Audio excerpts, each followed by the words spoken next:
మన ప్రభు గొప్పవాడు. ఆయన వెంబడించిన ప్రతి ఒక్కరిని గొప్పవాళ్ళని చేయాలని ఆయన ఆశపడుతున్నాడు. యెహోషువ గ్రంథంలో 7వ వచనంలో, నేను మోషేకు తోడైనట్లు నీకును తోడైనదని ఇశ్రాయేలు అందరూ ఎరుగునట్లుగా నేడు వారి కన్నుల ఎదుట నిన్ను గొప్ప చేయమోషువ అంటున్నాడు. ఈ గొప్పవాడిని చేద్దాం. గొప్పవాడిని చేయడానికి యోర్దాను నది ఎదుట నిలిచి యోర్దాను నది నీటిని ఏకరాత్రిగా మార్చాడు యెహోషువ. ఇశ్రాయేలు ప్రజలందరూ ఎదుట గొప్పవాడిగా.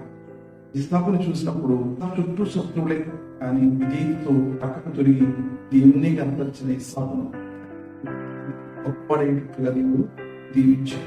నేటి దినాన్ని నీవు నేను మనందరం గొప్పవాళ్ళుగా మార్చబడాలి అంటే మోసే వలె ప్రార్థించిన దావీదు వలె దేవునికి ఇస్సాకు వలె విజేత కలిగి శత్రువులు ఇవేమీ అనకుండా దేవుని వైపు చూస్తూ ముందుకు కొనసాగాలి. కాబట్టి